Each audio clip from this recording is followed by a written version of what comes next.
بسم اللہ الرحمن الرحیم۔ السلام علیکم دوستو، اہل علم نے تاریخ اور سیرت کی کتابوں میں لکھا ہے کہ حضرت ابو بکر صدیق رضی اللہ تعالی عنہ نبی کریم صلی اللہ علیہ وآلہ وسلم کے ساتھ غزوہ بدر سمیت تمام غزوات میں شریک ہوئے ہیں اور کسی بھی غزوے سے کبھی غیر حاضر نہیں رہے۔ غزوہ احد کے دن جب لوگ بھاگ کھڑے ہوئے تھے تب بھی آپ نبی کریم صلی اللہ علیہ وآلہ وسلم کے ساتھ ثابت قدمی سے کھڑے رہے۔ غزوہ تبوک کے موقع پر نبی کریم صلی اللہ علیہ وآلہ وسلم نے آپ کو اپنا سیاہ رنگ کا بڑا علم عطا فرمایا۔ امام ابن کثیر رحمۃ اللہ علیہ فرماتے ہیں، سیرت نگاروں میں سے کسی نے بھی اس بارے میں اختلاف نہیں کیا کہ حضرت ابو بکر صدیق رضی اللہ تعالی عنہ تمام غزوات میں سے کسی بھی غزوے میں نبی اکرم صلی اللہ علیہ وآلہ وسلم سے پیچھے نہیں رہے۔ امام زمخشری رحمہ اللہ فرماتے ہیں، بلا شبہ حضرت ابو بکر صدیق رضی اللہ تعالی عنہ ہمیشہ رسول اللہ صلی اللہ علیہ وآلہ وسلم کے ساتھ وابستہ رہے۔ آپ نے بچپن ہی سے نبی کریم صلی اللہ علیہ وآلہ وسلم کی صحبت اختیار کی۔ آپ نے اپنے مال کا ایک بہت بڑا حصہ اور اسلام اور رسول اللہ صلی اللہ علیہ وآلہ وسلم کی نصرت و اعانت میں خرچ کیا۔ آپ ہی نے ہجرت مدینہ کے سلسلے میں نبی کریم صلی اللہ علیہ وآلہ وسلم کے لیے اونٹنی اور زاد راہ کا اہتمام کیا اور رسول اللہ صلی اللہ علیہ وآلہ وسلم کی حیات مبارکہ میں مسلسل اپنا مال لوٹاتے رہے۔ آپ نے اپنی لخت جگر کو رسول اللہ صلی اللہ علیہ وآلہ وسلم کی زوجیت میں دیا۔ سفر و حضر میں ہمیشہ آپ صلی اللہ علیہ وآلہ وسلم کے ساتھ رہے اور جب آپ صلی اللہ علیہ وآلہ وسلم رحلت فرما گئے تو آپ صلی اللہ علیہ وآلہ وسلم کو سب سے چہیتی بیوی اور ابو بکر رضی اللہ تعالی عنہ کی بیٹی حضرت عائشہ رضی اللہ تعالی عنہا کے حجرے میں دفن کیا گیا۔ حضرت سلمہ بن عقوع رضی اللہ تعالی عنہ فرماتے ہیں، میں نے نبی کریم صلی اللہ علیہ وآلہ وسلم کی مائیت میں 7 غزوات میں شرکت کی ہے اور جو سرایا آپ نے بھیجے ان میں سے 9 سرایا میں مجھے بھی شامل ہونے کا موقع ملا۔ ان سریا میں کبھی تو حضرت ابو بکر صدیق رضی اللہ تعالی عنہ کے پاس ہماری کمان ہوتی تھی اور کبھی حضرت اسامہ رضی اللہ تعالی عنہ کے پاس۔ دوستو، آج کی ویڈیو میں ہم حضرت ابو بکر صدیق رضی اللہ تعالی عنہ کی نبی اکرم صلی اللہ علیہ وآلہ وسلم کی مائیت میں گزاری ہوئی جہادی زندگی کے مختلف گوشوں کو تلاش کرنے کی جستجو کریں گے تاکہ ہم دیکھیں کہ حضرت ابو بکر صدیق رضی اللہ تعالی عنہ نے اللہ تعالیٰ کے دین کی نصرت و اعانت کے لیے کس طرح اپنی ذہنی صلاحیتوں، مال اور جان کے ساتھ جہاد کیا۔ تو آج کی ویڈیو میں ہم حضرت ابو بکر صدیق رضی اللہ تعالی عنہ کی مختلف غزوات میں شرکت کے حوالے سے، ان کی بہادری کے واقعات اور ان کے کردار کے حوالے سے بات کریں گے۔ ہماری آج کی ویڈیو اس حوالے سے بہت اہم ہونے والی ہے، آج کی اس ویڈیو کو آخر تک لازمی دیکھیے گا۔ تو چلیے دوستو، باقاعدہ آغاز کرتے ہیں اپنی آج کی اس ویڈیو کا۔ دوستو، حضرت ابو بکر صدیق رضی اللہ تعالی عنہ نے 2 ہجری کو پیش آنے والے غزوہ بدر میں شرکت فرمائی۔ اس غزوے میں آپ کا کردار بڑی شہرت اور اہمیت کا حامل ہے، لہٰذا آئیے پہلے آپ رضی اللہ تعالی عنہ کے اس کردار کے چند اہم پہلوؤں کا تذکرہ کرتے ہیں۔ دوستو، جب نبی کریم صلی اللہ علیہ وآلہ وسلم کو یہ اطلاعات ملی کہ مکی تجارتی قافلہ بچ نکلا ہے اور مکہ مکرمہ کے بڑے بڑے سردار اور سالار مسلمانوں کے خلاف جنگ کی تیاریاں کر رہے ہیں، تو رسول اللہ صلی اللہ علیہ وآلہ وسلم نے اس صورتحال کے بارے میں اپنے صحابہ سے مشورہ کیا۔ سب سے پہلے حضرت ابو بکر صدیق رضی اللہ تعالی عنہ کھڑے ہوئے اور بڑا عمدہ اور مفید مشورہ دیا۔ پھر حضرت عمر رضی اللہ تعالی عنہ کھڑے ہوئے اور انہوں نے بھی بڑی عمدہ اور مؤثر گفتگو فرمائی۔ نبی کریم صلی اللہ علیہ وآلہ وسلم حضرت ابو بکر صدیق رضی اللہ تعالی عنہ کو ساتھ لے کر مشرکین مکہ کے لشکر کے احوال سے آگاہی حاصل کرنے کے لیے نکلے۔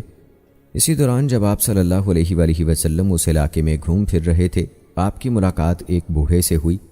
رسول اللہ صلی اللہ علیہ وآلہ وسلم نے غیر محسوس انداز میں اس سے قریشی لشکر، اپنے اور صحابہ کے بارے میں پوچھا کہ ان کے بارے میں کیا اطلاعات ہیں۔ وہ کہنے لگا، میں اس وقت تک کچھ نہیں بتاؤں گا جب تک تم مجھے یہ نہ بتا دو کہ تم دونوں کن میں سے ہو۔ رسول اللہ صلی اللہ علیہ وآلہ وسلم نے فرمایا، جب تو ہمیں بتا دے گا تو ہم بھی تجھے بتا دیں گے۔ وہ بوڑھا کہنے لگا کہ کیا میرے بتانے کے نتیجے میں تم بتاؤ گے؟ آپ صلی اللہ علیہ وآلہ وسلم نے فرمایا، جی ہاں۔ وہ کہنے لگا، مجھے یہ اطلاع ملی ہے کہ محمد اور اس کے ساتھی فلاں فلاں دن مدینے سے نکلے ہیں۔ جس آدمی نے مجھے یہ اطلاع دی ہے، اگر اس نے سچ بولا ہے تو آج محمد اپنے ساتھیوں سمیت فلاں مقام پر ہوں گے۔ اس نے اپنے اندازے کے ساتھ اس مقام کی صحیح نشاندہی کی تھی جہاں مسلمان فروکش ہوئے تھے۔ پھر اس نے کہا اور مجھے یہ اطلاع بھی ملی ہے کہ قریش فلاں فلاں دن مکہ مکرمہ سے نکلے ہیں، اگر مجھے اطلاع دینے والے نے سچ بتایا ہے تو وہ آج فلاں فلاں مقام پر ہوں گے۔ اس نے عملی طور پر اسی علاقے کی نشاندہی کر دی جہاں مشرکین پڑاؤ ڈالے ہوئے تھے۔ اب وہ کہنے لگا، جو تم چاہتے تھے میں نے تمہیں وہ بات بتا دی ہے، لہٰذا اب تم مجھے بتاؤ کہ تم دونوں کس سے ہو؟ رسول اللہ صلی اللہ علیہ وآلہ وسلم نے فرمایا، ہم پانی سے ہیں۔ پھر نبی اکرم صلی اللہ علیہ وآلہ وسلم اور حضرت ابو بکر صدیق رضی اللہ تعالی عنہ اس سے منہ پھیر کر چل دیے، اور وہ یہی کہتا رہ گیا کہ کس پانی سے ہو؟ کیا عراق کے پانی سے ہو؟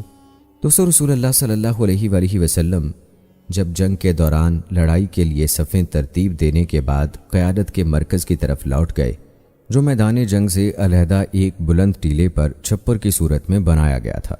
اس چھپر میں آپ صلی اللہ علیہ وآلہ وسلم کے ساتھ حضرت ابو بکر صدیق رضی اللہ تعالی عنہ تھے۔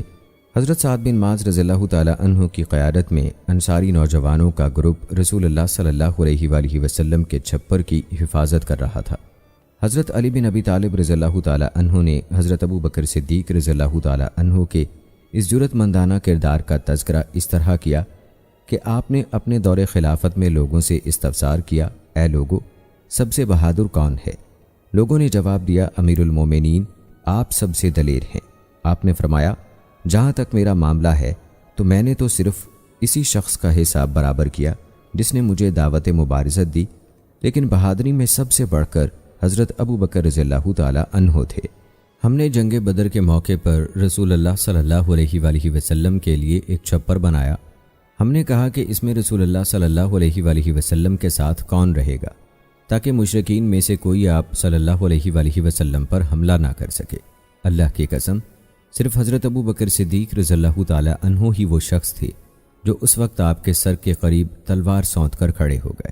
مشرکوں میں سے جو بھی آدمی آپ کی طرف لپکتا، آپ اس پر پل پڑتے۔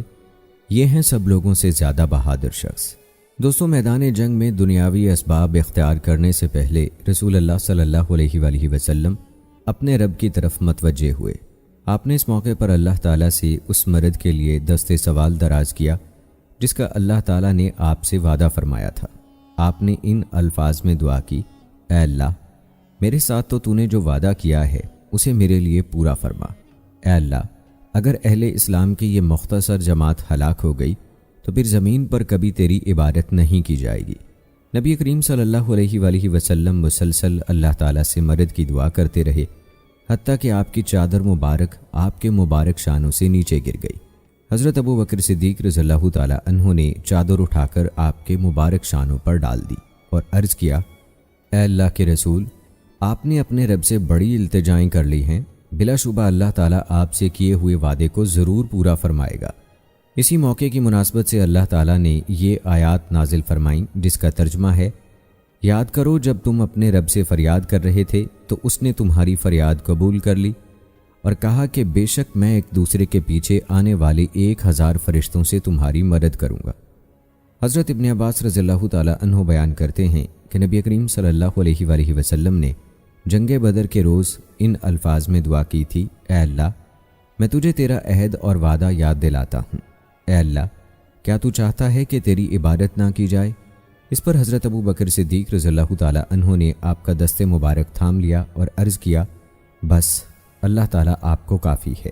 چنانچہ نبی اکرم صلی اللہ علیہ وآلہ وسلم وہاں سے یہ آیت تلاوت کرتے ہوئے نکلے، عنقریب وہ جماعت شکست کھائے گی اور وہ پیٹھ پھیر کر بھاگیں گے۔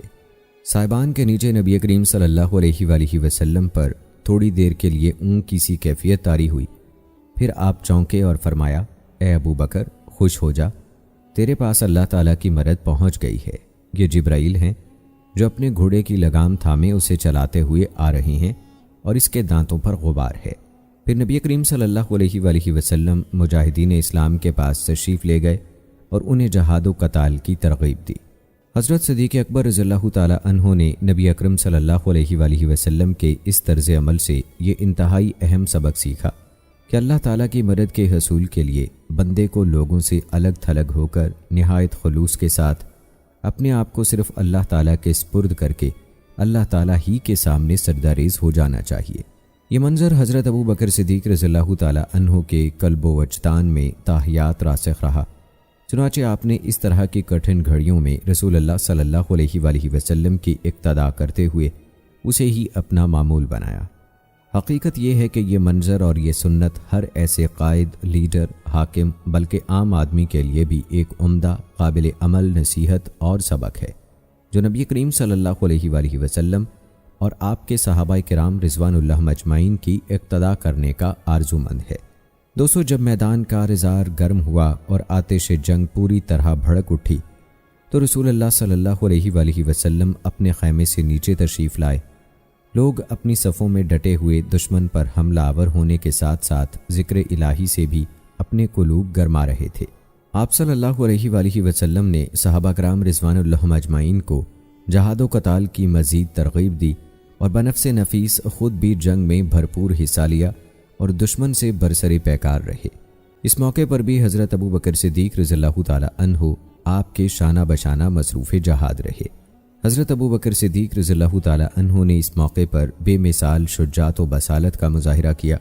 آپ ہر سرکش کافر سے نبرد آزما ہونے کے لیے تلے تھے، خواہ مقابلے میں آپ کا بیٹا ہی کیوں نہ ہو۔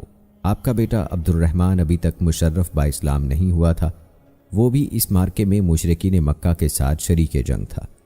عبد الرحمن کا شمار عرب کے نامور بہادروں میں ہوتا تھا اور تیر اندازی میں تو قریش کا کوئی آدمی اس کا ہم پلہ نہیں تھا۔ جب وہ مسلمان ہوئے تو ایک مرتبہ اپنے والد محترم سے کہنے لگے، ابا جان، جنگ بدر کے روز کئی دفعہ آپ میرے نشانے پر آئے، لیکن میں نے آپ سے اعراض کیا اور آپ کو قتل کرنے سے اپنے ہاتھوں کو روک لیا۔ یہ بات سن کر حضرت ابو بکر صدیق رضی اللہ تعالی عنہ نے فرمایا، لیکن اگر تو میرے وار تلے آ جاتا تو میں قطعاً تحمل نہ کرتا، بلکہ اسی وقت تجھے قتل کر دیتا۔ دوستو، حضرت عبداللہ بن عباس رضی اللہ تعالی عنہ فرماتے ہیں کہ جب اسیران بدر مسلمانوں کے پاس قید ہو کر آئے تو رسول اللہ صلی اللہ علیہ وآلہ وسلم نے حضرت ابو بکر صدیق رضی اللہ تعالی عنہ اور عمر رضی اللہ تعالی عنہ سے دریافت فرمایا، ان قیدیوں کے بارے میں تمہاری کیا رائے ہے؟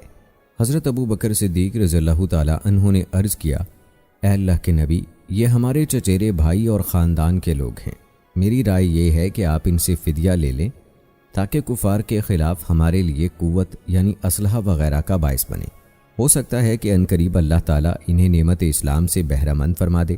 پھر رسول اللہ صلی اللہ علیہ وآلہ وسلم نے حضرت عمر رضی اللہ تعالی عنہ کو مخاطب کر کے پوچھا، ابن خطاب، تمہاری کیا رائے ہے؟ حضرت عمر رضی اللہ تعالی عنہ نے اپنی رائے کا اظہار یوں کیا، اے اللہ کے رسول، اللہ کی قسم، حضرت ابو بکر صدیق رضی اللہ تعالی عنہ نے جس رائے کا اظہار کیا ہے میں وہ رائے صحیح خیال نہیں کرتا۔ میری رائے تو یہ ہے کہ آپ انہیں ہمارے سپرد کر دیں اور ہم ان کی گردنیں تن سے جدا کر دیں۔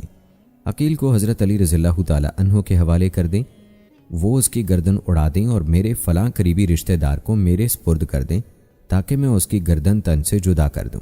یہ سارے کفر کے سرغنے اور ان کے سرکردہ لوگ ہیں۔ رسول اللہ صلی اللہ علیہ وآلہ وسلم نے سیدنا عمر رضی اللہ تعالی عنہ کی رائے کی بجائے سیدنا ابو بکر صدیق رضی اللہ تعالی عنہ کی رائے قبول فرمائی اور اسی کے مطابق حکم صادر کیا۔ سیدنا عمر رضی اللہ تعالی عنہ فرماتے ہیں، اگلے دن میں رسول اللہ صلی اللہ علیہ وآلہ وسلم کی خدمت میں حاضر ہوا تو میں نے دیکھا کہ حضور اکرم صلی اللہ علیہ وآلہ وسلم اور حضرت ابو بکر صدیق رضی اللہ تعالی عنہ بیٹھے رو رہے ہیں۔ میں نے عرض کیا، اے اللہ کے رسول، مجھے بتائیے کہ آپ اور آپ کے رفیق قار کیوں رو رہے ہیں، تاکہ میں بھی اگر رو سکوں تو آپ کے ساتھ رونے لگوں، اور اگر مجھے رونا نہ آئے تو میں بھی آپ کے رونے کی وجہ سے کم از کم رونے والی صورت ہی بنا لوں۔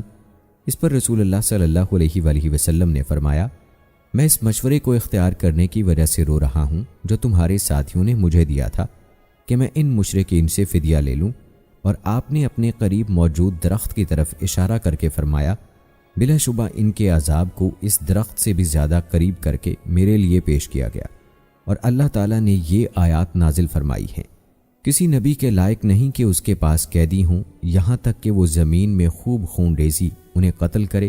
مسلمانوں، تم سامان دنیا چاہتے ہو اور اللہ تمہاری آخرت چاہتا ہے، اور اللہ زبردست خوب حکمت والا ہے۔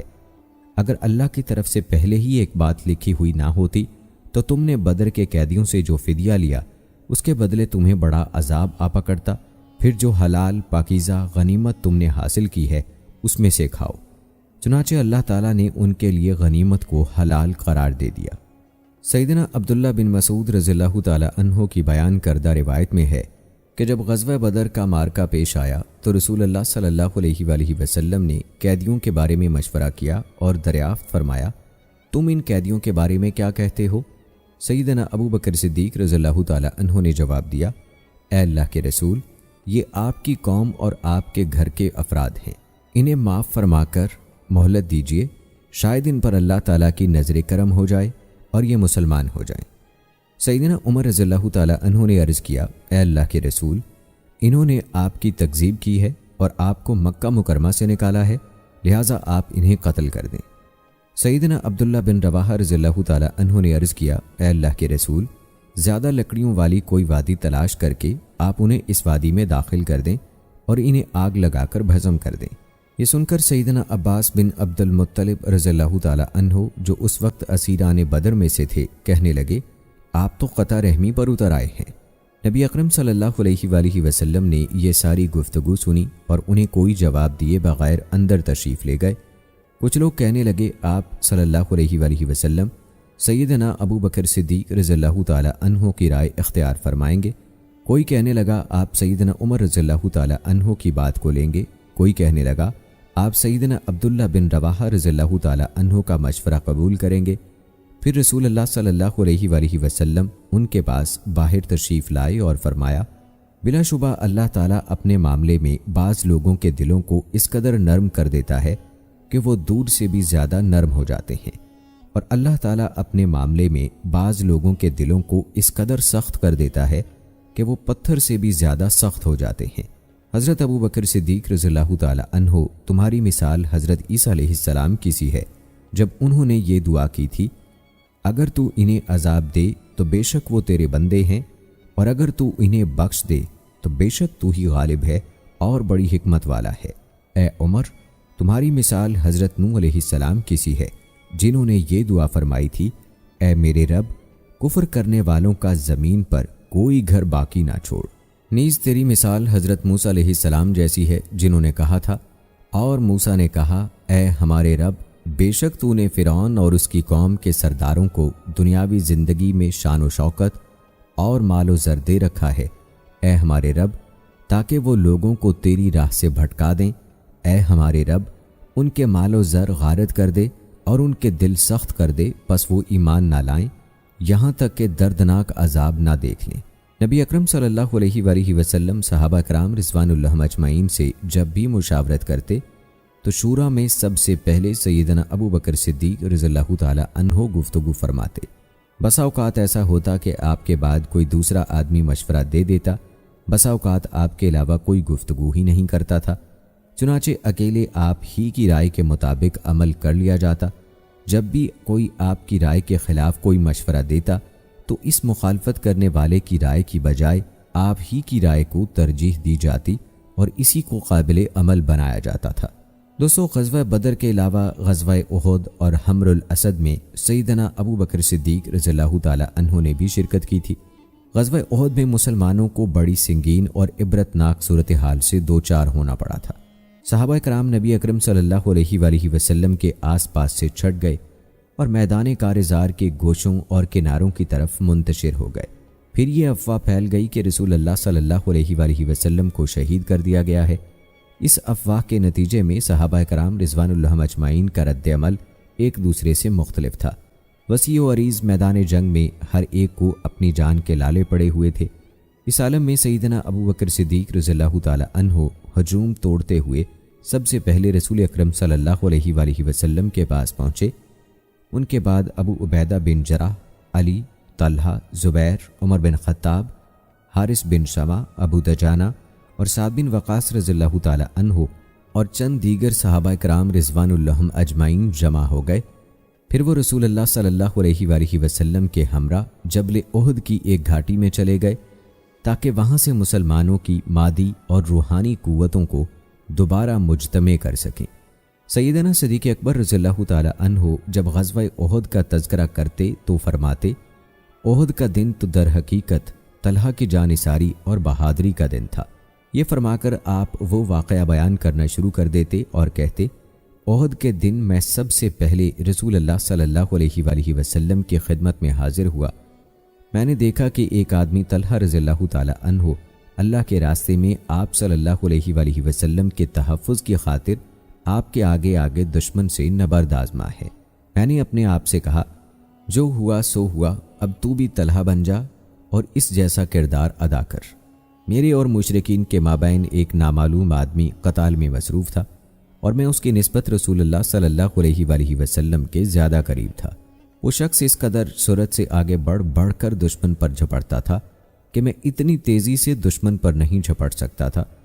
ذرا غور کیا تو دیکھتا ہوں کہ وہ سیدنا ابو عبیدہ بن جراح رضی اللہ تعالی عنہ ہیں۔ ہم رسول اللہ صلی اللہ علیہ وآلہ وسلم کے پاس پہنچے تو دیکھا کہ آپ کا ایک رباعی دانت مبارک شہید کر دیا گیا ہے۔ آپ کا چہرہ مبارک زخمی ہے اور خود کے 2 حلقے آپ کے جبڑوں میں پیوست ہو چکے ہیں۔ رسول اللہ صلی اللہ علیہ وآلہ وسلم نے سیدنا طلحہ رضی اللہ تعالی عنہ کی طرف توجہ دلاتے ہوئے فرمایا، پہلے اپنے ساتھی کی خبر لو۔ اس وقت سیدنا طلحہ رضی اللہ تعالی عنہ کی حالت یہ تھی کہ ان کے جسم سے خون کے فوارے پھوٹ رہے تھے، لیکن ہم رسول اللہ صلی اللہ علیہ وآلہ وسلم کی اس بات پر دھیان نہیں دے سکے۔ سیدنا ابو بکر صدیق رضی اللہ تعالی عنہ فرماتے ہیں کہ میں آپ کے جبڑوں سے آہنی کڑیاں نکالنے کے لیے آگے بڑھا تو سیدنا ابو عبیدہ رضی اللہ تعالی عنہ نے کہا، میں آپ کو قسم دیتا ہوں کہ آپ اس سعادت عظمیٰ کو میرے لیے چھوڑ دیجئے۔ چنانچہ میں نے یہ سعادت ان کے لیے چھوڑ دی۔ سیدنا ابو عبیدہ رضی اللہ تعالی عنہ نے اسے ہاتھ سے پکڑ کر کھینچنا گوارا نہ کیا کہ کہیں رسول اللہ صلی اللہ علیہ وآلہ وسلم کو ان کے ہاتھوں سے کوئی تکلیف نہ پہنچ جائے۔ انہوں نے اپنے دانتوں کو لوہے کی کڑی پر جمایا اور ایک حلقے کو کھینچ کر نکال باہر کیا، جس سے ان کا سامنے والا ایک دانت ٹوٹ گیا اور دوسرا حلقہ نکالنے کے ساتھ ہی ان کا دوسرا دانت بھی ٹوٹ گیا۔ سیدنا ابو عبیدہ رضی اللہ تعالی عنہ سامنے والے دانت ٹوٹ جانے کے باوجود سب لوگوں سے زیادہ حسین تھے۔ ہم رسول اللہ صلی اللہ علیہ وآلہ وسلم کی خبرگیری کرنے کے بعد سیدنا طلحہ رضی اللہ تعالی عنہ کے پاس پہنچے۔ وہ ایک گڑھے کے اندر گرے ہوئے تھے۔ ہم نے دیکھا کہ ان کے جسم پر 70 سے زائد تیر، تلوار اور نیزے کے زخم تھے اور ان کی ایک انگلی بھی کٹ چکی تھی۔ ہم ان کی دیکھ بھال میں لگ گئے۔ اس غزوے میں سیدنا ابو بکر صدیق رضی اللہ تعالی عنہ کی شان ابو سفیان کی اس گفتگو سے نمایاں ہوتی ہے جب اس نے استفہامی لہجے میں کہا، کیا محمد قوم میں موجود ہیں؟ اس نے 3 مرتبہ یہ سوال دہرایا۔ رسول اللہ صلی اللہ علیہ وآلہ وسلم نے صحابہ کرام کو اس کا جواب دینے سے منع فرما دیا۔ پھر اس نے 3 مرتبہ کہا، کیا ابن ابو قحافہ یعنی ابو بکر صدیق موجود ہیں؟ پھر اس نے 3 مرتبہ سوال کیا، کیا تم میں ابن خطاب موجود ہیں؟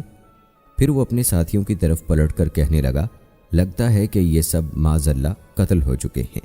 مشرکین کے سردار ابو سفیان کی یہ گفتگو اس کے اس گمان پر دلالت کرتی ہے کہ بلا شبہ اسلام کے ستون، اس کی بنیاد اور اس کے سرکردہ 3 افراد رسول اللہ صلی اللہ علیہ وآلہ وسلم، حضرت ابو بکر صدیق رضی اللہ تعالی عنہ اور حضرت عمر رضی اللہ تعالی عنہ ہیں۔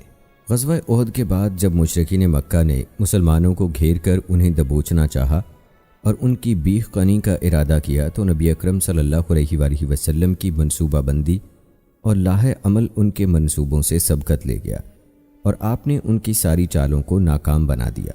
رسول اللہ صلی اللہ علیہ وآلہ وسلم نے مسلمانوں کو اس کے باوجود کہ وہ شدید زخمی تھے، مشرکین کا تعاقب کرنے کا حکم دیا۔ اس کٹھن آزمائش کے لمحات میں بھی صحابہ کرام رضوان اللہ مجمعین نے اللہ تعالیٰ اور اس کے رسول صلی اللہ علیہ وآلہ وسلم کے حکم پر لبیک کہا اور مشرکین کے تعاقب میں چل دیے۔ سیدہ عائشہ صدیقہ رضی اللہ تعالی عنہ نے ایک مرتبہ سیدنا عروہ بن زبیر رضی اللہ تعالی عنہ کے لیے قرآن پاک کی اس آیت کی تفسیر کی، جس کا ترجمہ ہے، یہی لوگ ہیں جنہوں نے جنگ میں زخم لگنے کے بعد اللہ اور اس کے رسول کا حکم مانا، ان میں سے جو لوگ نیکوکار اور پرہیزگار ہیں ان کے لیے بہت بڑا اجر ہے۔ چنانچہ سیدہ عائشہ رضی اللہ تعالی عنہ نے دوران تفسیر فرمایا، اے میرے بھانجے، آپ کے والد زبیر اور سیدنا ابو بکر صدیق رضی اللہ تعالی عنہ انہی لوگوں میں سے تھے جب رسول اکرم صلی اللہ علیہ وآلہ وسلم کو غزوہ احد کے روز شدید مصائب سے دوچار ہونا پڑا اور مشرکین چلے گئے تو رسول اللہ صلی اللہ علیہ وآلہ وسلم کو خطرہ محسوس ہوا کہ کہیں مشرکین پلٹ کر حملہ نہ کر دیں۔ چنانچہ آپ صلی اللہ علیہ وآلہ وسلم نے فرمایا، تم میں سے کون ان کے تعاقب میں جائے گا؟ اس پر 70 صحابہ نے لبیک کہا، جن میں سیدنا ابو بکر صدیق رضی اللہ تعالی عنہ اور زبیر رضی اللہ تعالی عنہ بھی شامل تھے۔ غزوہ احد کے بعد دوستو آئیے اب تذکرہ کرتے ہیں غزوہ بنو نذیر میں حضرت ابو بکر صدیق رضی اللہ تعالی عنہ کی شرکت کا۔ بنو عامر قبیلے کے 2 افراد کو سیدنا عمر بن امیہ رضی اللہ تعالی عنہ نے غلطی سے قتل کر دیا، کیونکہ عمر رضی اللہ تعالی عنہ کو نبی کریم صلی اللہ علیہ وآلہ وسلم اور بنو عامر کے مابین طے پانے والے معاہدے کے بارے میں کوئی علم نہیں تھا۔ نبی اکرم صلی اللہ علیہ وآلہ وسلم مقتولین کی دیت پر حصول تعاون کی غرض سے بنو نذیر قبیلے کے پاس تشریف لے گئے۔ بنو نذیر اور بنو عامر بھی ایک دوسرے کے حلیف تھے اور ان کا آپس میں معاہدہ تھا۔ چنانچہ جب نبی اکرم صلی اللہ علیہ وآلہ وسلم ان کے پاس تشریف لائے تو وہ کہنے لگے، ابو القاسم، آپ جو مدد چاہیں گے ہم کریں گے۔ بنو نذیر میں سے چند آدمی سازش کی غرض سے علیحدہ ہوئے اور آپس میں کہنے لگے، اس آدمی یعنی حضرت محمد صلی اللہ علیہ وآلہ وسلم کو ختم کرنے کے لیے آج سے بہتر موقع کبھی ہاتھ نہیں آئے گا۔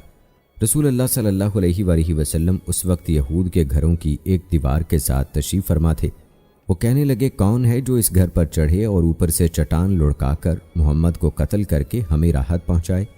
بدبخت عمر بن جہاش بن کعب اس مذموم مقصد کے لیے تیار ہو گیا اور آپ پر چٹان لڑکانے کے لیے چھت پر چڑھ گیا۔ رسول اللہ صلی اللہ علیہ وآلہ وسلم، حضرت ابو بکر صدیق، حضرت عمر، حضرت علی اور دیگر صحابہ کرام رضوان اللہ اجمعین کے جلو میں تشریف فرما تھے کہ آپ پر آسمان سے قوم یہود کے مذموم ارادے کی اطلاع پہنچ گئی۔ چنانچہ آپ اٹھ کھڑے ہوئے اور مدینہ منورہ کی طرف واپس چل دیے۔ جب آپ کے صحابہ کرام رضوان اللہ اجمعین نے آپ کا خاصی دیر تک انتظار کر لیا اور آپ واپس نہ آئے تو وہ آپ کی تلاش میں نکلے۔ انہوں نے ایک آدمی کو مدینہ منورہ کی طرف سے آتے دیکھا تو اس سے رسول اللہ صلی اللہ علیہ وآلہ وسلم کے متعلق پوچھا۔ اس آدمی نے جواب دیا کہ میں نے آپ صلی اللہ علیہ وآلہ وسلم کو مدینہ منورہ میں داخل ہوتے ہوئے دیکھا ہے۔ چنانچہ صحابہ کرام رضوان اللہ اجمعین آپ کی خدمت میں پہنچ گئے۔ تب آپ نے انہیں یہودیوں کی گھناؤنی سازش سے آگاہ فرمایا۔ نبی کریم صلی اللہ علیہ وآلہ وسلم نے سیدنا محمد بن مسلمہ رضی اللہ تعالی عنہ کو بھیج کر بنو نذیر کو اپنے پڑوس اور شہر سے نکل جانے کا حکم صادر فرمایا۔ منافقین نے اس موقع پر بنو نذیر کو اس بات پر اکسایا کہ وہ اپنے علاقے میں ڈٹے رہیں تو وہ ان کی نصرت و اعانت کا وعدہ کرتے ہیں۔ اسے یہودیوں کی ڈھارس بندی حی بن اخطب بھڑک اٹھا۔ اس نے منافقین کی موافقت پر رسول اللہ صلی اللہ علیہ وآلہ وسلم کو پیغام بھیجا کہ وہ مدینہ منورہ کے پاس سے نہیں نکلیں گے۔ چنانچہ نبی اکرم صلی اللہ علیہ وآلہ وسلم نے ان کا محاصرہ کر لیا، جو 6 دن تک جاری رہا۔ یہ ماہ ربیع الاول 4 ہجری کا واقعہ ہے کہ نبی اکرم صلی اللہ علیہ وآلہ وسلم نے صحابہ کرام رضوان اللہ اجمعین کو بنو نذیر کے خلاف جنگ کی تیاری اور ان پر چڑھائی کا حکم دیا۔ اس موقع پر آپ نے ابن ام مکتوم رضی اللہ تعالی عنہ کو مدینے کا نائب مقرر کیا۔ رسول اللہ صلی اللہ علیہ وآلہ وسلم بنفس نفیس صحابہ کرام رضوان اللہ اجمعین کے ساتھ تشریف لے گئے اور 6 دن تک بنو نذیر کا محاصرہ کیے رکھا۔ اس دوران شراب کی حرمت نازل ہوئی۔ بعد میں یہودی قلعہ بند ہو گئے تو نبی اکرم صلی اللہ علیہ وآلہ وسلم نے ان کی کھجوریں کاٹنے اور جلانے کا حکم دے دیا۔ پھر آپ نے انہیں اس شرط پر جلا وطن کر دیا کہ وہ ہتھیاروں کے سوا جتنا سامان اور مال اونٹوں پر لے جا سکتے ہیں لے جائیں۔ اس موقع پر سورہ الحشر نازل ہوئی۔ دوستو، غزوہ بنو نذیر کے بعد بنو مستلق کے یہودیوں نے مدینہ منورہ پر حملہ آور ہونے کا ارادہ کیا تو نبی اکرم صلی اللہ علیہ وآلہ وسلم 2 شعبان 5 ہجری کو 700 صحابہ کے ساتھ ان کے مقابلے کے لیے نکلے۔ جب آپ یہودیوں کے قریب پہنچ گئے تو آپ نے مہاجرین کا جھنڈا سیدنا ابو بکر صدیق رضی اللہ تعالی عنہ کے سپرد کیا، جبکہ ایک روایت کے مطابق آپ نے مہاجرین کا جھنڈا سیدنا عمار بن یاسر رضی اللہ تعالی عنہ کے حوالے کیا تھا اور انصار کا جھنڈا سیدنا سعد بن عبادہ رضی اللہ تعالی عنہ کو سونپا۔ پھر آپ نے سیدنا عمر بن خطاب رضی اللہ تعالی عنہ کو حکم دیا کہ وہ یہودیوں میں یہ اعلان کر دیں کہ اگر تم لا الہ الا اللہ پڑھ لو تو تمہارے جان و مال محفوظ ہو جائیں گے۔ سیدنا عمر رضی اللہ تعالی عنہ نے آپ کے حکم کی تعمیل کرتے ہوئے یہ اعلان کر دیا لیکن یہودیوں نے اسے تسلیم کرنے سے انکار کر دیا۔ چنانچہ دونوں طرف سے تیر اندازی شروع ہو گئی۔ پھر رسول اللہ صلی اللہ علیہ وآلہ وسلم نے مسلمانوں کو حکم دیا تو انہوں نے ان پر یکبارگی ایسا حملہ کیا کہ ان میں سے کوئی بھی فرار نہ ہو سکا۔ اس حملے کے نتیجے میں یہودیوں کے 10 آدمی مارے گئے اور باقی سب کو قیدی بنا لیا گیا۔ مسلمانوں میں سے صرف ایک آدمی شہید ہوا۔ دوستو، غزوہ بنی مستلق کے بعد غزوہ خندق اور غزوہ بنو قریظہ میں شرکت کے حوالے سے سیدنا صدیق اکبر رضی اللہ تعالی عنہ کا کردار کیا تھا، آئیے آپ کو بتاتے ہیں۔ سیدنا صدیق اکبر رضی اللہ تعالی عنہ ان دونوں غزوات میں بھی نبی کریم صلی اللہ علیہ وآلہ وسلم کی معیت میں پیش رہے۔ خندق کھودنے کے موقع پر آپ اپنے کپڑوں میں مٹی اٹھا اٹھا کر پھینکتے تھے۔ آپ صلی اللہ علیہ وآلہ وسلم نے محدود وقت میں تیزی سے خندق کھودنے کے عمل کی تکمیل کے لیے صحابہ کرام کے ساتھ مل کر کام کیا تاکہ وہ مشرکین کے مقابلے میں خندق کی شکل میں ایک مضبوط دفاعی اقدام کر کے اپنا مقصد حاصل کر لیں۔ دوستو، غزوہ خندق کے بعد صلح حدیبیہ میں سیدنا صدیق اکبر رضی اللہ تعالی عنہ کا کیا کردار تھا، یہ بھی جان لیجئے۔ رسول اللہ صلی اللہ علیہ وآلہ وسلم ذوالقعدہ 6 ہجری کو 1400 صحابہ کرام کو ساتھ لے کر بیت اللہ کی زیارت کے ارادے سے مدینہ سے نکلے۔ آپ نے قربانی کے جانور بھی ساتھ لے لیے اور عمرے کا احرام باندھ لیا تاکہ لوگ ان کے ساتھ پرامن رہیں اور انہیں صاف معلوم ہو جائے کہ آپ صلی اللہ علیہ وآلہ وسلم بیت اللہ کی تعظیم کی غرض سے اس کی زیارت کے لیے نکلے ہیں۔ آپ نے بنو خزاع قبیلے سے اپنے ایک آدمی کو بطور جاسوس آگے روانہ کیا۔ وہ یہ اطلاع لے کر لوٹا کہ اہل مکہ نے آپ کو خانہ کعبہ میں داخلے سے روکنے کے لیے لشکر جمع کر لیا ہے۔ اس پر رسول اللہ صلی اللہ علیہ وآلہ وسلم نے فرمایا، اے لوگو، مجھے مشورہ دو۔ سیدنا ابو بکر صدیق رضی اللہ تعالی عنہ نے کہا، اے اللہ کے رسول صلی اللہ علیہ وآلہ وسلم، آپ بیت اللہ کی زیارت کے ارادے سے نکلے ہیں۔ آپ جنگ کے خواہش مند ہیں، نہ کسی کو قتل کرنے کا ارادہ رکھتے ہیں، لہٰذا آپ اپنے مقصد کی تکمیل کے لیے سوئے منزل گامزن رہیے۔ جو شخص بھی ہمیں بیت اللہ میں داخلے سے روکے گا، ہم اس سے قتال کریں گے۔ اس پر رسول اللہ صلی اللہ علیہ وآلہ وسلم نے فرمایا، اللہ کا نام لے کر سفر جاری رکھو۔ دوسری طرف قریش کی حالت یہ تھی کہ وہ شدید مشتعل تھے۔ انہوں نے حلف اٹھایا کہ وہ محمد کو کسی صورت مکہ میں داخل نہیں ہونے دیں گے۔ اس کے بعد رسول اللہ صلی اللہ علیہ وآلہ وسلم اور اہل مکہ کے مابین مذاکرات کا سلسلہ شروع ہو گیا۔ نبی اکرم صلی اللہ علیہ وآلہ وسلم نے یہ عزم کر لیا کہ اگر اہل مکہ صلہ رحمی کی بنیاد پر گفتگو کا عمل آگے بڑھائیں گے تو وہ اہل مکہ کے مطالبات تسلیم کر لیں گے۔ دوستو، نبی اکرم صلی اللہ علیہ وآلہ وسلم سے گفت و شنید کے لیے قریش کے متعدد وفود آئے۔ سب سے پہلے بنو خزاع قبیلے سے بدیل بن ورقہ آیا۔ جب اسے نبی اکرم صلی اللہ علیہ وآلہ وسلم اور مسلمانوں کے آنے کا مقصد معلوم ہوا تو وہ واپس چلا گیا۔ پھر مکرز بن حفظ، پھر حلیس بن علقمہ اور آخر میں عروہ بن مسعود ثقفی آیا۔ یہ مذاکرات رسول اللہ صلی اللہ علیہ وآلہ وسلم اور عروہ بن مسعود ثقفی ہی کے مابین ہوئے۔ اس گفت و شنید میں حضرت ابو بکر صدیق رضی اللہ تعالی عنہ اور چند صحابہ کرام رضوان اللہم اجمعین بھی شریک تھے۔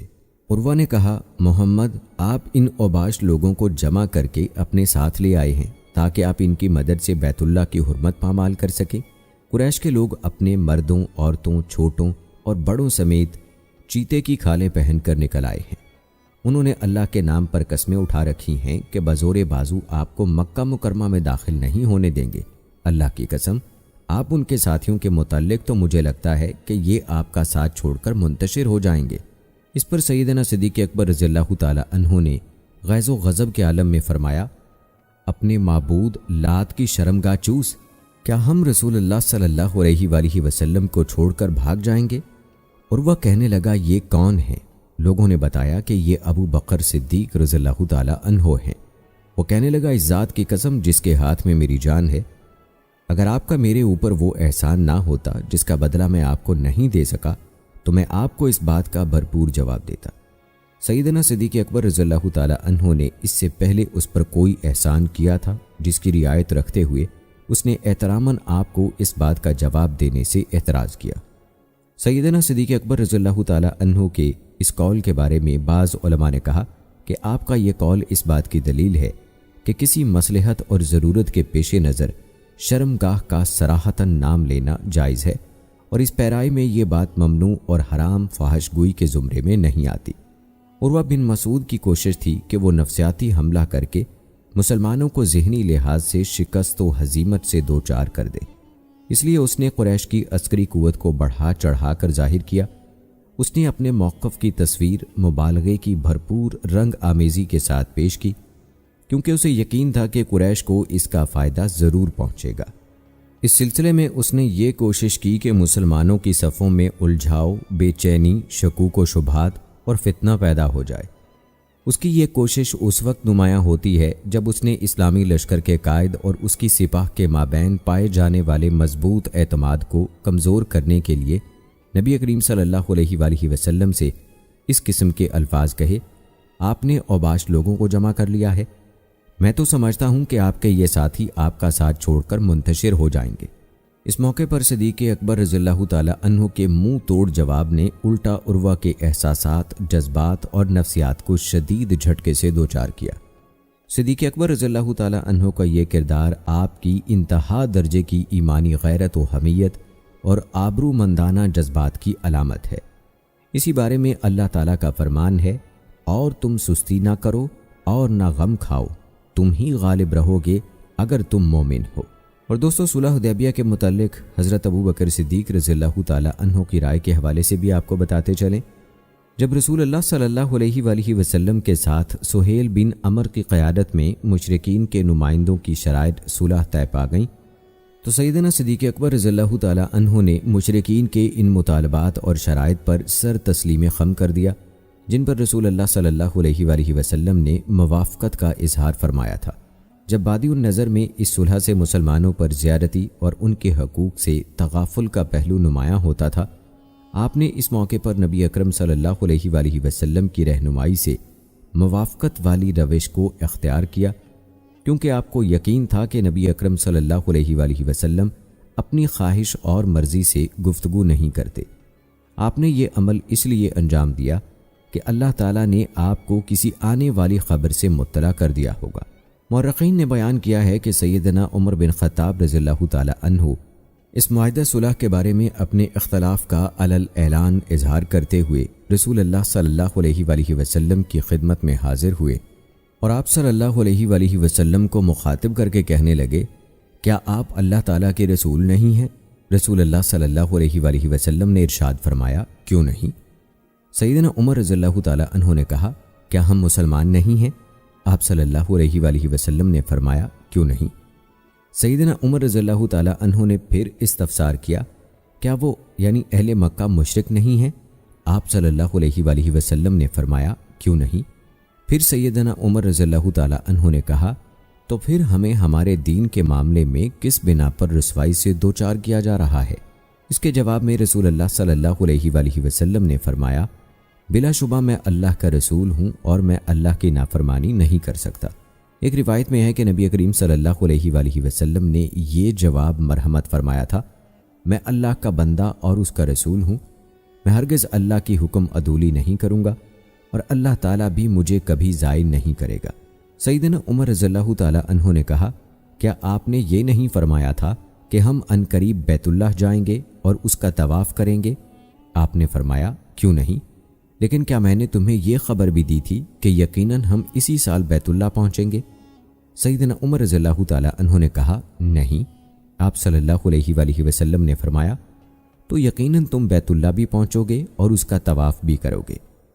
سیدنا عمر رضی اللہ تعالی عنہ فرماتے ہیں کہ پھر میں سیدنا ابو بکر صدیق رضی اللہ تعالی عنہ کے پاس آیا اور ان سے کہا، ابو بکر، کیا محمد صلی اللہ علیہ وآلہ وسلم اللہ کے رسول نہیں ہیں؟ انہوں نے جواب دیا، کیوں نہیں؟ میں نے کہا، کیا ہم مسلمان نہیں ہیں؟ انہوں نے جواب دیا، کیوں نہیں؟ میں نے کہا، اہل مکہ مشرک نہیں ہے کیا؟ انہوں نے فرمایا، کیوں نہیں؟ میں نے کہا، تو پھر ہمیں ہمارے دین کے معاملے میں کس بنا پر رسوائی سے دوچار کیا جا رہا ہے؟ سیدنا صدیق اکبر رضی اللہ تعالی عنہ نے سیدنا عمر رضی اللہ تعالی عنہ کو احتجاج بند کرنے اور مخالفت ترک کرنے کی نصیحت کی، اور بڑے حکیمانہ انداز میں فرمایا، رسول اللہ صلی اللہ علیہ وآلہ وسلم کا دامن تھامے رکھو، تابع فرمان بنے رہو، کیونکہ میں اس بات کی گواہی دیتا ہوں کہ یقیناً آپ اللہ تعالیٰ کے رسول ہیں۔ بلا شبہ آپ نے جو فیصلہ کیا ہے وہ بالکل برحق ہے۔ آپ اللہ تعالیٰ کے حکم کی کبھی سرتابی نہیں کر سکتے، نہ اللہ تعالیٰ آپ کو کسی صورت میں ضائع کرے گا۔ سیدنا صدیق اکبر رضی اللہ تعالیٰ عنہ کا یہ جواب رسول اللہ صلی اللہ علیہ وآلہ وسلم کے جواب سے کامل مماثلت رکھتا ہے۔ حالانکہ سیدنا صدیق اکبر رضی اللہ تعالیٰ عنہ نے نبی کریم صلی اللہ علیہ وآلہ وسلم کا جواب نہیں سنا تھا، چنانچہ اس سے ثابت ہوتا ہے کہ سیدنا صدیق اکبر رضی اللہ تعالیٰ عنہ اور سیدنا عمر رضی اللہ تعالیٰ عنہ سے بڑھ کر اللہ تعالیٰ اور اس کے رسول کی کامل موافقت کرنے والی شخصیت تھے۔ باوجود یہ کہ سیدنا عمر رضی اللہ تعالیٰ عنہ صاحب الہام تھے اور ان کی رائے ہمیشہ صحیح نکلتی تھی، لیکن پھر بھی آپ کا مرتبہ صاحب الہام شخصیت سے اعلیٰ اور فائق ہے، کیونکہ آپ ہر قول و فعل کو رسول معصوم صلی اللہ علیہ وآلہ وسلم سے اخذ کرتے تھے۔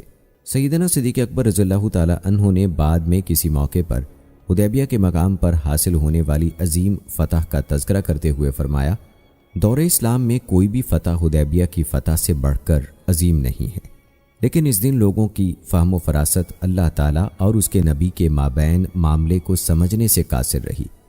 حقیقت یہ ہے کہ لوگ جلد بازی کا مظاہرہ کرتے ہیں، جبکہ اللہ تعالیٰ بندوں کی عجلت کے مانند جلد بازی نہیں کرتا، بلکہ وہ اس وقت تک مہلت دیتا ہے جب تک معاملات اس مطلوبہ حد تک نہیں پہنچ جاتے جو وہ چاہتا ہے۔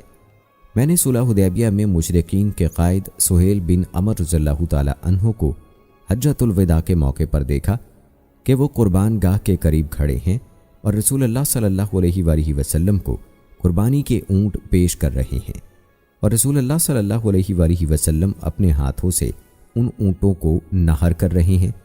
پھر جب رسول اللہ صلی اللہ علیہ وآلہ وسلم نے حجام کو بلا کر اپنے سر کے بال منڈوائے تو میں نے دیکھا کہ سہیل بن عمر رضی اللہ تعالیٰ عنہ رسول اللہ صلی اللہ علیہ وآلہ وسلم کے موئے مبارک چن چن کر اپنی آنکھوں پر رکھ رہے ہیں۔ یہ حالت دیکھ کر مجھے صلح حدیبیہ کا وہ منظر یاد آ گیا جب وہ بسم اللہ الرحمن الرحیم اور محمد الرسول اللہ لکھنے سے انکاری تھے۔ اس منظر کا آنکھوں کے سامنے آنا تھا کہ میں بے اختیار اس اللہ کی حمد و ثنا کرنے لگا جس نے انہیں ہدایت اسلام سے سرفراز کیا۔ یقیناً صدیق اکبر رضی اللہ تعالیٰ عنہ سب صحابہ کرام سے بڑھ کر صاحب الرائے اور عقل و دانش میں سب سے کامل تھے۔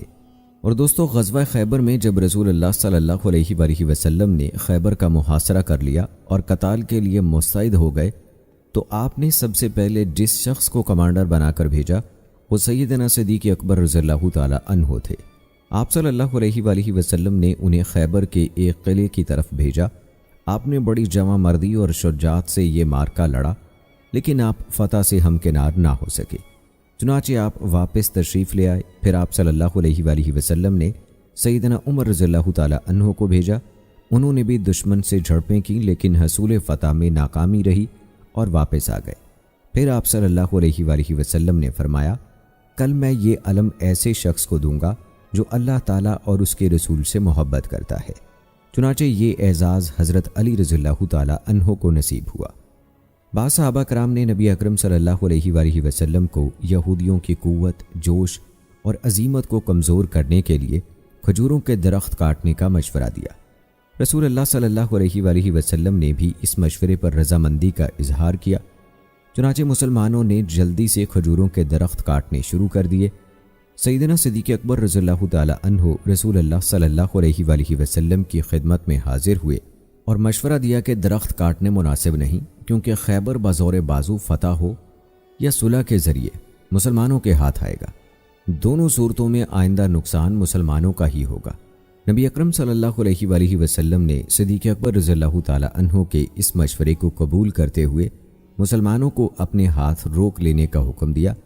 چنانچہ صحابہ کرام نے کھجوریں کاٹنے سے ہاتھ روک لیے۔ سیدنا سلمہ بن عقور رضی اللہ تعالیٰ عنہ فرماتے ہیں کہ ہم سیدنا صدیق اکبر رضی اللہ تعالیٰ عنہ کی قیادت میں بنو فزارہ کے خلاف لشکر کشی کے لیے نکلے۔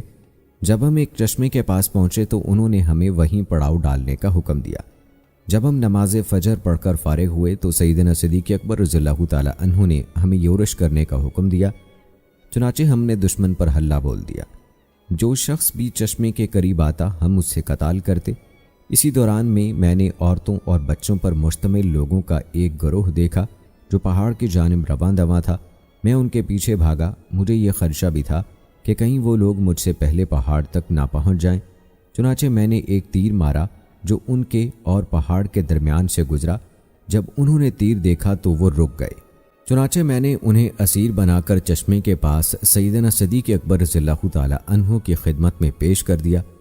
ان قیدیوں میں پرانا خشک چمڑا زیب تن کیے ہوئے ایک خاتون بھی شامل تھی۔ اس کے ساتھ اس کی بیٹی بھی تھی۔ وہ عرب کی حسین ترین لڑکیوں میں سے ایک تھی۔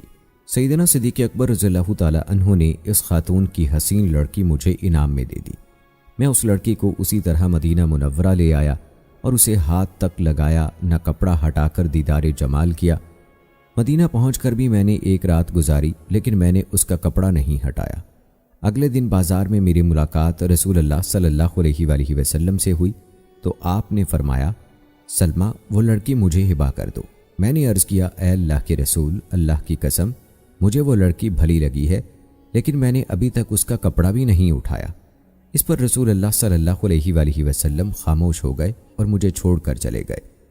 دوسرے دن رسول اللہ صلی اللہ علیہ وآلہ وسلم پھر بازار میں ملے اور مجھ سے فرمایا، سلمہ وہ لڑکی مجھے ہبا کر دو۔ میں نے پھر عرض کیا، اے اللہ کے رسول صلی اللہ علیہ وآلہ وسلم، اللہ کی قسم میں نے اسے کپڑا ہٹا کر بھی نہیں دیکھا۔ اے اللہ کے رسول اب وہ آپ ہی کی ہے۔ رسول اللہ صلی اللہ علیہ وآلہ وسلم نے اس لڑکی کو بطور فدیہ اہل مکہ کے پاس بھیج دیا اور اس کے بدلے اہل مکہ سے مسلمان قیدیوں کو آزاد کرا لیا۔ آئیے دوستو اب تذکرہ کرتے ہیں عمرۃ القضاء کے موقع پر حضرت ابو بکر صدیق رضی اللہ تعالی عنہ کے کردار کی۔ رسول اللہ صلی اللہ علیہ وآلہ وسلم کو صلح حدیبیہ کے موقع پر مشرکین مکہ نے جس عمرے کی ادائیگی سے روک دیا تھا، اس کی جگہ پر آپ نے عمرۃ القضاء ادا کیا۔ اس سفر میں رسول اللہ صلی اللہ علیہ وآلہ وسلم کے ساتھ سیدنا صدیق اکبر رضی اللہ تعالی عنہ سمیت دیگر صحابہ کرام نے بھی شرکت کی۔ دوستو سیدنا رافع بن عمر طائی رضی اللہ تعالی عنہ فرماتے ہیں، رسول اللہ صلی اللہ علیہ وآلہ وسلم نے سیدنا عمر بن عاص رضی اللہ تعالی عنہ کو سریہ ذات السلاسل کے موقع پر اسلامی جیش کا سپاہ سالار بنا کر روانہ فرمایا۔ اس لشکر میں سیدنا ابو بکر، حضرت عمر اور دیگر معزز صحابہ کرام رضوان اللہ اجمعین بھی آپ کے ساتھ تھے۔ ان لوگوں نے مدینہ منورہ سے کوچ کیا اور طے نامی پہاڑ کے پاس پڑاؤ ڈالا۔ سیدنا عمر فرمانے لگے، راستے کی رہنمائی کے لیے کوئی آدمی تلاش کرو۔ صحابہ کرام فرمانے لگے، اس کام کے لیے ہم رافع بن عمر کے سوا کسی اور کو نہیں جانتے، کیونکہ وہ دور جاہلیت میں لوگوں پر اکیلے ہی غارت گری کیا کرتے تھے۔ سیدنا رافع فرماتے ہیں کہ جب ہم اپنے اس مارکے سے فارغ ہو کر دوبارہ اس مقام پر پہنچے جہاں سے ہم نے اپنے سفر کا آغاز کیا تھا، تو میں نے سیدنا صدیق اکبر رضی اللہ تعالی عنہ کو اپنی رفاقت کے لیے تاڑ لیا۔ آپ فدق کی بنی ہوئی فدکی ابا زیب تن کیے ہوئے تھے۔ جب آپ سوار ہوتے تو کسی خلال یعنی کانٹے یا پن وغیرہ کے ذریعے سے اس ابا کو جوڑ کر زیب تن کر لیتے اور جب سواری سے اترتے تو اسے نیچے بچھا لیتے۔ میں آپ کی خدمت میں حاضر ہوا اور عرض کی، جناب ابو بکر، میں نے اپنے ساتھیوں میں سے آپ کو اپنی دوستی کے لیے منتخب کیا ہے۔ مجھے ایسی نصیحت فرمائیے کہ میں اس پر کاربند ہو جاؤں تو میں بھی آپ کی طرح ہو جاؤں، لیکن مجھے طویل نصیحت نہ کیجیے، مبادا میں اسے بھول ہی جاؤں۔ سیدنا صدیق اکبر رضی اللہ تعالی عنہ نے فرمایا، کیا تجھے اپنی 5 انگلیاں بخوبی یاد ہیں؟ میں نے کہا، جی ہاں۔ انہوں نے فرمایا، تم اس بات کی گواہی دو کہ اللہ تعالیٰ کے سوا کوئی معبود نہیں اور محمد صلی اللہ علیہ وآلہ وسلم اللہ کے بندے اور رسول ہیں۔ 5 نمازیں ادا کرو، اگر تمہارے پاس حسب نصاب مال ہے تو اس مال کی زکوٰۃ ادا کرو، بیت اللہ کا حج کرو اور رمضان کے روزے رکھو۔ کیا تم نے یہ باتیں یاد کر لی ہیں؟ میں نے کہا، جی ہاں۔ سیدنا ابو بکر صدیق رضی اللہ تعالی عنہ نے فرمایا، دوسری نصیحت یہ ہے کہ اگر تمہیں 2 آدمیوں پر بھی امیر بنایا جائے تب بھی تم امیر نہ بننا۔ میں نے کہا، پختہ گھر والوں، کیا حکومت اور امارت تم ہی میں رہے گی؟ سیدنا صدیق اکبر رضی اللہ تعالی عنہ نے جواب دیا، ہو سکتا ہے کہ امارت و حکومت کا معاملہ پھیل جائے اور وہ تم تک بلکہ تمہارے علاوہ دوسروں تک رسائی حاصل کر لے۔ دیکھو، جب اللہ تعالیٰ نے اپنے نبی صلی اللہ علیہ وآلہ وسلم کو مبعوث فرمایا تو لوگ مختلف حالات میں دائرہ اسلام میں آئے۔ بعض لوگ صرف اللہ تعالیٰ کی رضا کے لیے اسلام میں داخل ہوئے،